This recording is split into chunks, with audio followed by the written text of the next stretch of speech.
नमस्कार मुलांनो, welcome back to our YouTube channel. आज आपण M1 चा quadratic equation one of the most important chapter start करणार आहोत. आता बघा, बऱ्याच मुलांना या चॅप्टर बद्दल थोडीशी भीती वाटते, कारण एवढ्या सगळ्या मेथड्स आहेत, प्रिपरेशन कसं करावं काहीच समजत नाही. रिलॅक्स. या पूर्ण सिरीजमध्ये हा चॅप्टर तुमचा एकदम पक्का होईल आणि याच व्हिडिओमध्ये आपण या चॅप्टरला पूर्णपणे डिवाइड करणार आहोत. म्हणजे आपल्याला कुठला अभ्यास करायचा आहे, कुठल्या वेनी करायचं आहे हे पण समजून जाईल. बघा, खूप मोस्ट इम्पॉर्टंट चॅप्टर आहे हे, तो तुम्हाला मी अगोदर सांगितलं. आणि एक्झाम मध्ये ऑलमोस्ट हा 10 to 12 मार्क्सला येऊ शकतो. त्यामुळं ह्याचं प्रिपरेशन आपल्याला बेस्ट लेवलला करावं लागेल.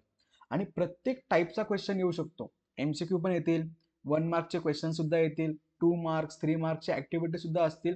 प्रत्येक टाईपचा क्वेश्चन या चॅप्टरवरती तयार होतो. आता आपल्याला काय करायचंय, ज्या काही मेथड्स आहेत त्या मेथड्सवरती आणि त्यांच्या स्टेप्सवरती फोकस करायचं. एवढं जरी तुम्ही केलं ना, तरी तुमचे 6-7 मार्क तर पक्के झाले. आता चॅप्टरमध्ये काय शिकायचंय ते बघूया. सुरुवात होतीये introduction of quadratic equation. Quadratic equation म्हणजे काय, जनरल फॉर्म्युला काय राहतो, कोणत्या इक्वेशनला क्वाड्रॅटिक इक्वेशन म्हणायचं, हे सगळे टाइप्स ह्याच्या अंडर येऊन जातात. नंतर रूट फाइंड आउट करायच्या काही मेथड्स आहेत. Factorisation method, completing square method, formula method. एकदम सिंपल आहेत बघा. फक्त यांच्या स्टेप्स डोक्यात राहिल्या ना, तर ह्या तुम्हाला इझिली कळून जातील. नंतर जे रूट्स काढले त्यांचं नेचर कसं असतं, किंवा रूट्स दिले तर क्वाड्रॅटिक इक्वेशन तयार कसं करायचं, अशा सिंपल 4 स्टेप मध्ये चॅप्टर डिवाइड झालाय. पहिलं तुमचं इंट्रोडक्शन, नंतर रूट्स काढणे, नंतर रूट्स समजून घेणे, आणि नंतर त्या क्वाड्रॅटिक इक्वेशन वरती real life application base word problem. एवढा सिंपल चॅप्टर आहे बघा. पण केवळ डिवाइड न केल्यामुळे आपल्याला तो हार्ड वाटतो. आता इझी वाटला. आता आपण इंट्रोडक्शन ऑफ क्वाड्रॅटिक इक्वेशन हा टॉपिक समजून घेऊ. बघा, एकदम सिंपल आहे, अजिबात कन्फ्यूज होऊ नका. सिंपल वे मध्ये समजून सांगतो. What is quadratic equation? Quadratic equation नक्की कुणाला म्हणायचं? An algebraic equation in which only one variable used, म्हणजे एकच व्हेरिएबल यूज झालेला असेल. अजून काय बोललंय? हॅव्हिंग हायेस्ट पॉवर और डिग्री 2, म्हणजे जे इक्वेशन असेल त्याच्यामध्ये जो काही व्हेरिएबल यूज झालेला असेल त्याची हायेस्ट पॉवर आपल्याला काय पाहिजे? 2 पाहिजे. चलो, डेफिनेशन वरून जरा कन्फ्युजन होतंय ना, एक्झाम्पल घेऊया. समजा एक्झाम्पल घेतलं, 3x + 5 4x square plus 2x plus 7, नंतर 3x स्क्वेअर प्लस 5, आणि शेवटी इक्वेशन घेऊया 4x - 2 = 0. किंवा नको = 0, फक्त एवढंच समजून घेऊ. आता बघा, तुमच्यासमोर मी 4 इक्वेशन्स लिहिले. आता या चारही इक्वेशन्स मध्ये क्वाड्रॅटिक इक्वेशन कोणतं आहे ते समजून घेऊ. आपल्याकडे टोटल 2 कंडिशन्स चेक करायच्यात, म्हणजेच आपल्याकडे टोटल 2 कंडिशन्स आहेत. पहिली कंडिशन काय बघायची आपल्याला, की बाबा एकच व्हेरिएबल यूज झाला पाहिजे, बरोबर. आणि दुसरी कंडिशन असणार आहे की त्या व्हेरिएबलची हायेस्ट पॉवर त्या इक्वेशन मध्ये 2 पाहिजे. चलो, पहिलं इक्वेशन घेऊया. काय होतं? 3x + 5 व्हेरिएबल यूज झालेला आहे. कुठला व्हेरिएबल आहे? x आहे, जो की सिंगल आहे. एकच व्हेरिएबल यूज झालाय ना, बरोबर. आता याची हायेस्ट पॉवर चेक करा बरं. पॉवर म्हणजे काय? तर वरती असणारा नंबर, बरोबर. किती आहे? काहीच नाही, म्हणजे काय असणार आहे? 1. म्हणजे ह्याची हायेस्ट पॉवर किती झाली? 1 झाली. मग हे क्वाड्रॅटिक इक्वेशन होईल का? नाही होणार. कळलं आता? चलो इकडे या. किती व्हेरिएबल यूज झालेत? व्हेरिएबल म्हणजे अल्फाबेट्स. किती यूज झालेत? एक्सच दिसतोय, ओके, म्हणजे हा सिंगल व्हेरिएबल आहे. पहिली कंडिशन सॅटिस्फाईड. आता त्याची हायेस्ट पॉवर बघायची आहे. इथं काहीच नाही म्हणजे 1 आहे, इथं 2 दिलेली आहे. म्हणजे x ची हायेस्ट पॉवर ह्या ठिकाणी किती झाली? 2 झाली. एक व्हेरिएबल आणि हायेस्ट पॉवर 2, आपल्या दोन्ही कंडिशन सॅटिस्फाईड, म्हणजे हे क्वाड्रॅटिक इक्वेशन आहे. समजतंय नक्की? चलो, नेक्स्ट एक्झाम्पल. 3x² + 5. परत व्हेरिएबल यूज झालेला आहे. हायेस्ट पॉवर किती आहे? 2 आहे. एक व्हेरिएबल यूज झालाय, हायेस्ट पॉवर 2 आहे, म्हणजे हे क्वाड्रॅटिक इक्वेशन आहे. किती सिंपल आहे बघा. उगाच तुम्ही टेन्शन घेता बरं. चलो नेक्स्ट. 4x - 2 व्हेरिएबल एकच यूज झालाय, x आहे, ओके. हायेस्ट पॉवर 1 आहे, 1 आहे. पहिली कंडिशन सॅटिस्फाईड, दुसरी कंडिशन नॉट सॅटिस्फाईड, म्हणजे क्वाड्रॅटिक इक्वेशन आहे का? नाहीये. बस एवढं सिंपल आहे. काय अवघड आहे का? काहीच नाही. इक्वेशन ज्याच्यामध्ये एकच व्हेरिएबल वापरला पाहिजे, म्हणजेच एकच अल्फाबेट आलं पाहिजे. व्हेरिएबल जरा थोडं हार्ड वाटतं ना, अल्फाबेट लक्षात ठेवा. एक अल्फाबेट वापरला गेलं पाहिजे आणि त्या अल्फाबेट वरती सगळ्यात जास्त नंबर हा 2 आला पाहिजे. किती आला पाहिजे? 2. जास्त नंबर 2 आला पाहिजे. हा बघा, असं पण इक्वेशन येऊ शकतं 3x³ plus 4x² plus 7 is equal to 0. Quadratic equation आहे का नाही ठरवा. आता तुम्हाला काय वाटेल की बाबा चलो एक व्हेरिएबल आहे आहे म्हणजे मी इथं लिहितो एक व्हेरिएबल आहे, हायेस्ट पॉवर किती आहे? 3 आहे, म्हणजे 2 पेक्षा जास्त नाही, आपल्याला 2च पाहिजे.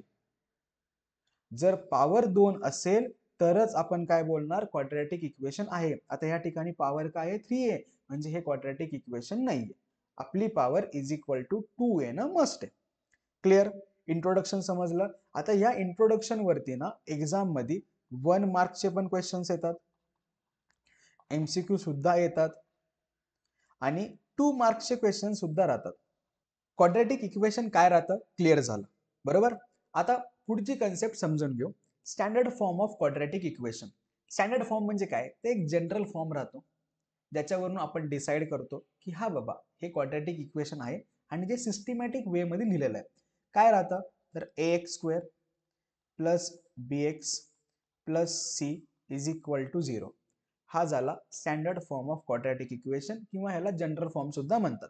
आणि ह्याच्यामध्ये a, b आणि c च्या व्हॅल्यू, काय बोललो मी? a, b आणि c च्या व्हॅल्यू ह्या रियल नंबर्सच्या व्हॅल्यू असतात. ह्यांना आपण काय बोलतो? रियल नंबर्स बोलतो. आणि ह्याच्यामध्ये एक महत्वाची कंडिशन की a ची व्हॅल्यू ही कधीच 0 नसली पाहिजे. जर a ची व्हॅल्यू जर मी इथं 0 घेतली तर 0 × x² काय येईल? 0 येईल ना. मग आपला x⁻² वाला म्हणजे ज्याची पॉवर 2 आहे हा एलिमेंटच कॅन्सल झाला, हा व्हेरिएबलच कॅन्सल झाला. मग याला क्वाड्रॅटिक इक्वेशन बोलता येईल का? नाही बोलता येणार. म्हणजेच काय, आपल्याला a ची व्हॅल्यू 0 नकोय, b ची व्हॅल्यू 0 आणि c ची व्हॅल्यू 0 असली तरी पण चालेल. आता ह्याच्यावरती ना एक एक्झाम्पल बघूया. जर मी असं इक्वेशन लिहिलं की 4x plus 2x² plus 7 is equal to 0, हे क्वाड्रॅटिक इक्वेशन आहे का? आपल्या मागाच्या कंडिशन्स आठवा बरं. एक व्हेरिएबल वापरलाय, हायेस्ट पॉवर 2 आहे, म्हणजे हे क्वाड्रॅटिक इक्वेशन आहे. पण हे स्टँडर्ड फॉर्म मध्ये रिप्रेझेंट केलेलं नाहीये. स्टँडर्ड फॉर्म मध्ये रिप्रेझेंट करण्यासाठी आपल्याला x² ची टर्म ही पहिली लिहावी लागेल. म्हणजेच हे इक्वेशन स्टँडर्ड फॉर्म मध्ये काय होईल? 2x², त्यानंतर x ची टर्म म्हणजेच 4x आणि त्यानंतर कॉन्स्टंट वाली टर्म 7 इज इक्वल टू 0. आता हे क्वाड्रॅटिक इक्वेशन आहे आणि ते स्टँडर्ड फॉर्म मध्ये रिप्रेझेंट झालेलं आहे. मग ह्याच्यातून आपण a, b आणि c च्या व्हॅल्यू काढूया. काही लोड नका घेऊ बघा. सरळ जनरल फॉर्म्युला आपला ॲज इट इज खाली लिहायचा इक्वेशनच्या. लिहिला. a च्या वरती काय आलंय? 2 आलंय, म्हणजे a ची व्हॅल्यू किती झाली? 2.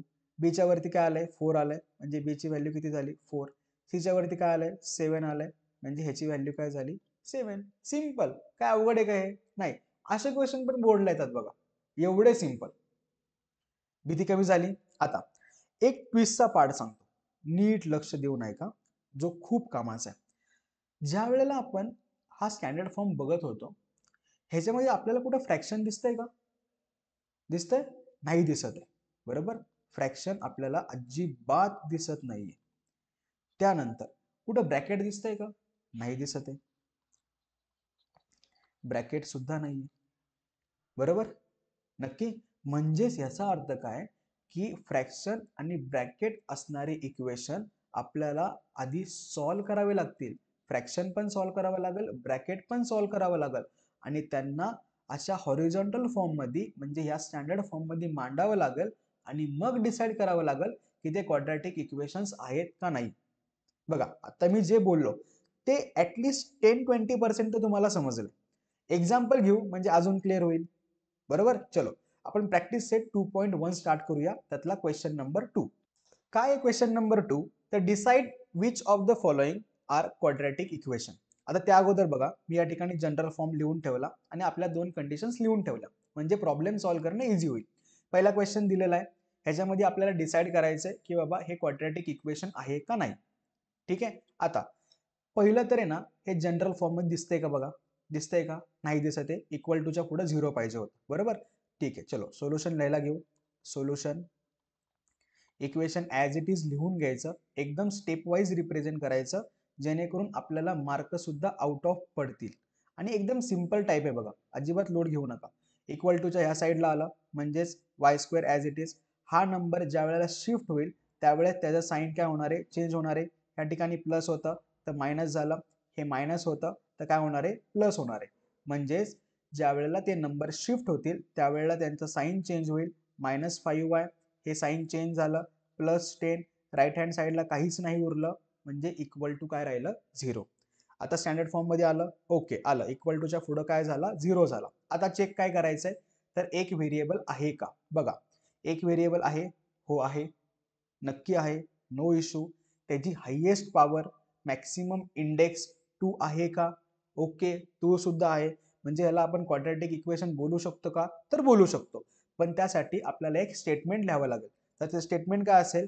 इन द इक्वेशन, नीट बघा, इन द इक्वेशन, कुठलं इक्वेशन होतं? तर y square -5y + 10 is equal to 0. ह्याच्यामध्ये एक व्हेरिएबल यूज झालाय, मग तो व्हेरिएबल लिहूया. y इज ओनली व्हेरिएबल, बरोबर, एकच व्हेरिएबल आहे. अँड मॅक्सिमम इंडेक्स बोललं तरी चालेल आणि पॉवर बोललं तरी चालेल. आपण जरा स्टँडर्ड बोलू ना. इंडेक्स ऑफ द व्हेरिएबल काय येतो? 2, बरोबर. बघा पहिली कंडिशन लिहिली, एकच व्हेरिएबल होता. नंतर अरे ओनली व्हेरिएबल, बरोबर, ओनली 1 लिहूया. ओनली 1 व्हेरिएबल आणि मॅक्सिमम इंडेक्स किती आहे? त्या व्हेरिएबलचा 2 आहे. म्हणून शेवटी परत एक लाईन लिहायची एकदम सिंपल मध्ये. Hence y square -5y + 10 is equal to 0 is a quadratic equation. Quadratic equation. बघा एवढं सिंपल आहे. काय हार्ड आहे का? काहीच हार्ड नाही. चला या पटकन स्क्रीनशॉट घेतला. चलो आता नेक्स्ट सम बघूया. थोडंसं डिफिकल्ट लेवलचं बघूया. रिलॅक्स राहा रे, एकदम सिंपल मध्ये सांगतो. फ्रॅक्शन वाला घ्यायचं. चलो फ्रॅक्शन वाला घेऊया.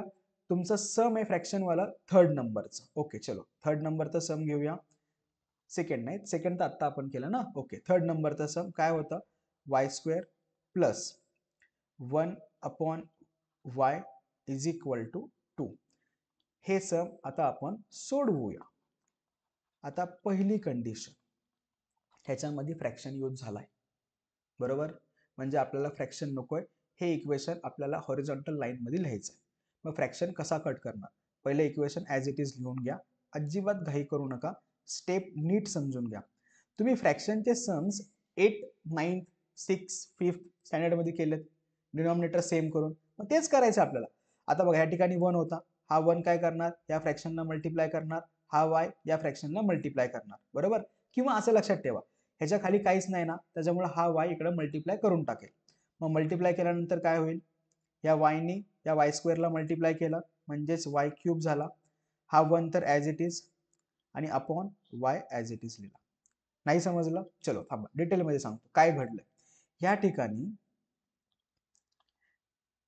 कुठलाच डिनॉमिनेटर नव्हता म्हणजे 1 होता, बरोबर. मग डिनॉमिनेटर सेम करताना आपण काय करतो? पहिल्या फ्रॅक्शनला दुसऱ्या डिनॉमिनेटरनी मल्टिप्लाय करतो. बघा हा डिनॉमिनेटर होता, y ने मल्टिप्लाय झाला, plus sign as it is. नंतर दुसऱ्या फ्रॅक्शनला 1/y ला पहिल्या डिनॉमिनेटरने मल्टिप्लाय करतो. पहिला डिनॉमिनेटर काय होता आपला? 1 होता, is equal to 2 as it is. ठीक आहे, आता क्लिअर झालं. चलो आता मल्टिप्लाय करून घेऊ. मल्टिप्लाय केल्यानंतर काय होईल? y² into y, y³ upon y plus 1/y is equal to 2. Denominator same आहे म्हणजे न्यूमरेटरची ॲडिशन होईल म्हणजेच y³ plus 1/y is equal to आला 2. आता हा जो y हा या साईडला काय होईल? मल्टिप्लाय होईल, कारण इकडे काय आहे? डिवाइड आहे. म्हणजेच काय झालं? तर y³ plus 1 is equal to 2, हा y झाला मल्टिप्लाय इंटू वाय, मग आपलं फायनल इक्वेशन झालं y cube plus 1 is equal to 2y. आता हा 2y काय करावं लागेल, आपल्याला शिफ्ट करावं लागेल, बरोबर. प्लस होता तो होणार minus y cube minus 2y plus 1 is equal to 0. झालं इक्वेशन, हॉरिझॉन्टल लाईन मध्ये आलं, त्याच्यामध्ये अजिबात फ्रॅक्शन यूज केलेला नाहीये. आता आपल्या कंडिशन्स बघूया. सगळ्यात पहिली कंडिशन, एक व्हेरिएबल आहे का? ओके आहे, नो इश्यू. हायेस्ट पॉवर 2 आहे का? नाहीये. हायेस्ट पॉवर तर या ठिकाणी 3 आली, बघा ना 3 आली, म्हणजे हे क्वाड्रॅटिक इक्वेशन होईल का? नाही होणार, बरोबर ना. मग या ठिकाणी आपल्याला परत स्टेटमेंट लिहावं लागेल. मग ती स्टेटमेंट काय होतं बघा बरं, इन द इक्वेशन. बघा, इन द इक्वेशन काय होतं बाबा, वाय क्यूब जे आलं ते लिहायचं, minus 2y plus 1 is equal to 0. पुढं काय होतं, y is only one variable. नंतर काय, बट, अँड नाही लिहायला लागणार, बट, कारण बट पण काय, मॅक्सिमम पॉवर किंवा मॅक्सिमम इंडेक्स इज नॉट 2.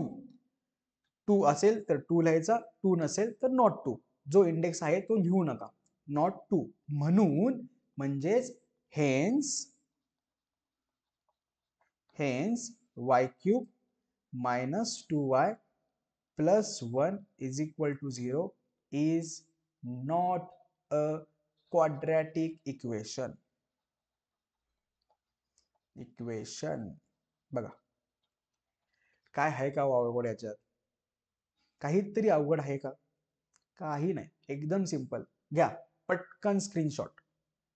घेतला नक्की. चलो, आता बघा, आधी आपण काय बघितलं, सिंपल वाला बघितलं, फ्रॅक्शन बघितलं, आता ब्रॅकेटची वारी. चलो, क्वेश्चन नंबर 5. काय, m प्लस 2 नंतर m मायनस 5. आपला रूल काय सांगतो बाबा, आम्हाला ब्रॅकेट नको, आम्हाला फ्रॅक्शन नको. ठीक आहे, मग ब्रॅकेट कॅन्सल करा आणि गपचूप मल्टिप्लाय करून घ्या. ओके, करून टाकूया. काय होणार बघा, m प्लस 2 त्या ब्रॅकेटमध्ये m minus 5 is equal to 0. Right hand साईडला 0 आला, काम एकदम सोपं झालं. m काय करणार, या ब्रॅकेटला मल्टिप्लाय करणार, म्हणजेच m into m minus 5 plus 2 सुद्धा दुसऱ्या ब्रॅकेटला मल्टिप्लाय करणार, m minus 5 is equal to 0. चलो मल्टिप्लाय करून घेऊया, m into m m square. Okay, m into minus 5 minus 5m, 2 into m plus 2m, 2 into minus 5 plus minus minus minus 10 is equal to 0. झालं. आता बाबा m तर variable same आहे, म्हणजे कोइफिशियंटची addition किंवा सबट्रॅक्शन तर होणार, बरोबर ना. बघा ना, या ठिकाणी m सेम होता, म्हणजे कोइफिशियंटची ऍडिशन किंवा सबट्रॅक्शन आपण करू शकतो. ठीक आहे, करून टाकूया. म्हणजे काय होईल, m square plus minus minus 5 minus 2 3, higher नंबरचं sign, m minus 10 is equal to 0. आता आलं बाबा सरळ साधं इक्वेशन आलं. ओके, कंडिशन्स बघा, काय दिसतंय, एक व्हेरिएबल आहे, हो आहे.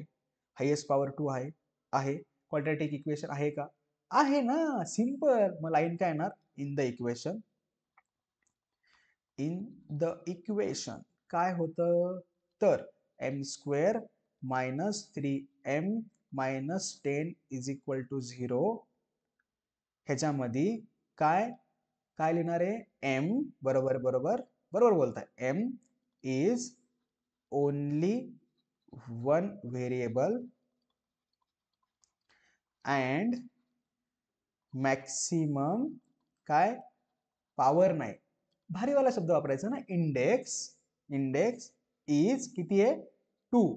म्हणून म्हणजेच hence best, hence m square minus 3m minus 10 is equal to 0 is quadratic equation.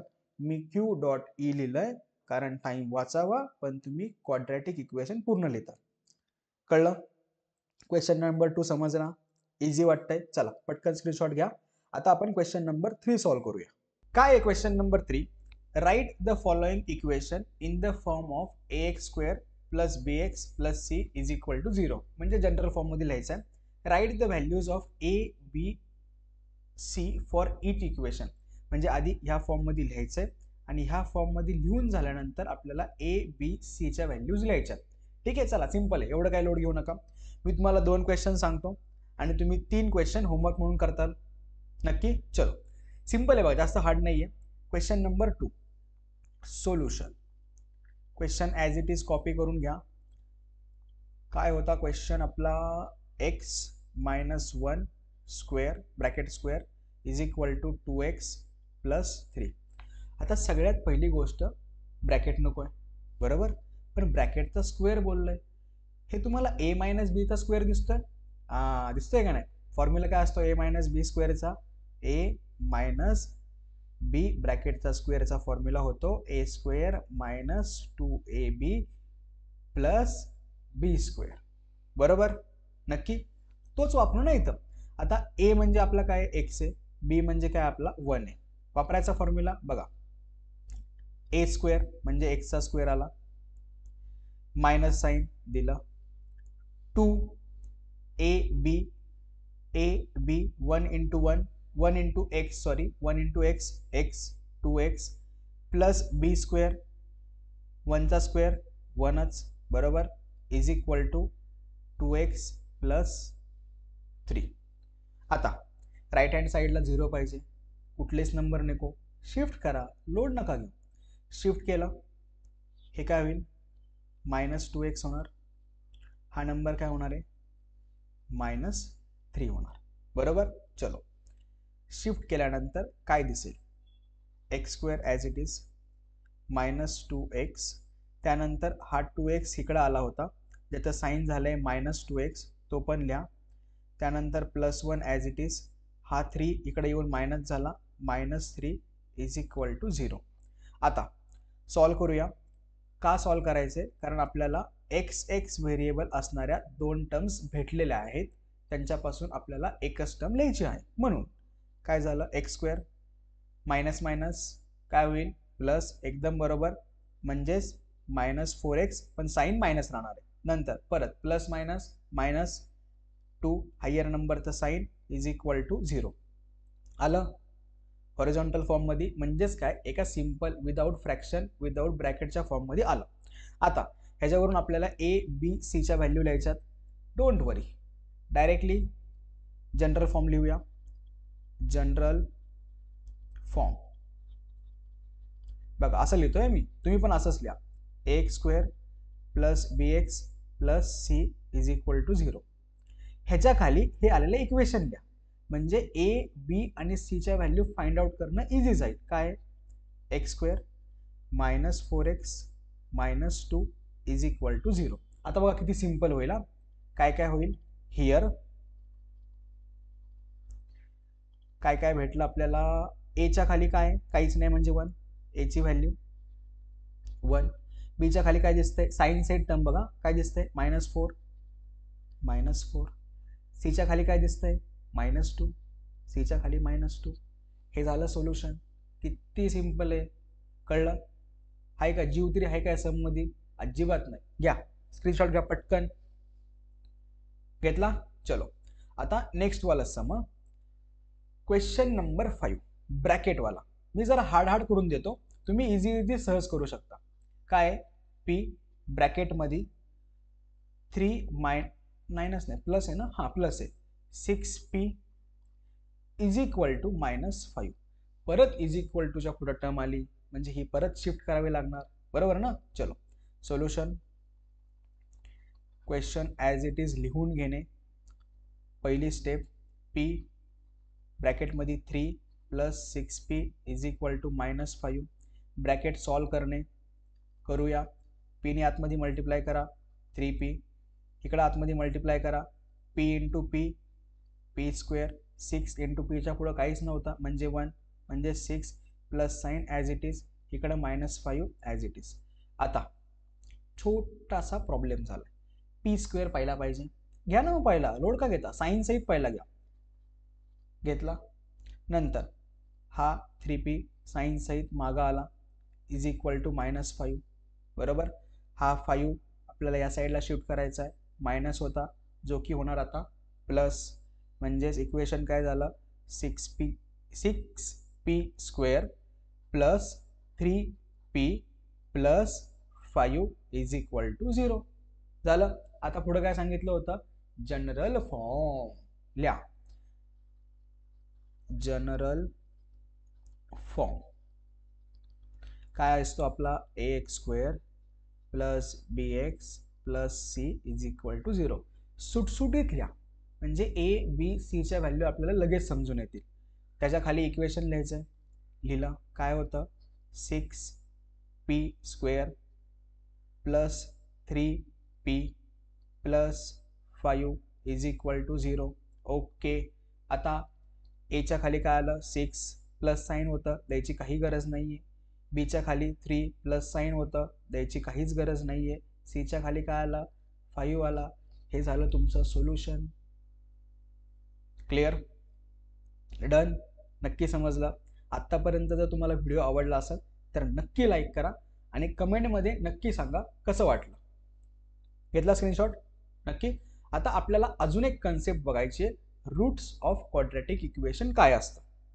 आता रूट्स ऑफ क्वाड्रॅटिक इक्वेशन काय असतं, तर बेसिकली रूटचा अर्थ होतो व्हेरिएबलची व्हॅल्यू.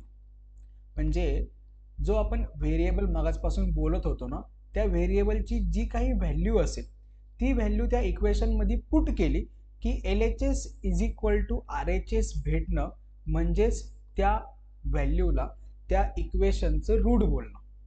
बघा थोडंसं जड वाटते, एक्झाम्पल घेतलं की तुम्हाला अजून सिंपल वाटत. आपल्या प्रॅक्टिस सेटमध्ये एक क्वेश्चन आहे. कुठला क्वेश्चन आहे, तर determine whether the values given against each of quadratic equation are the roots of the equation. म्हणजे आहेत का नाही ते आपल्याला काय करायचं, डिसाईड करायचं. चलो क्वेश्चन घेऊया. क्वेश्चनवरून तुमची कन्सेप्ट अजून क्लिअर होईल. सुरुवातीला सोल्युशन. बरोबर. आता सोल्युशन म्हणल्यावरती आपल्याला पहिलं इक्वेशन लिहावं लागेल. इक्वेशन लिहा. Square -5m is equal to 0. आता आपल्याला रूट आहे का नाही ते चेक करायचं, म्हणजेच आपण काय करणार, पुट m, समजा एकच minute, put m is equal to 2 in above equation. Equation मध्ये आपण काय करणार आहोत, पुट करणार आहोत.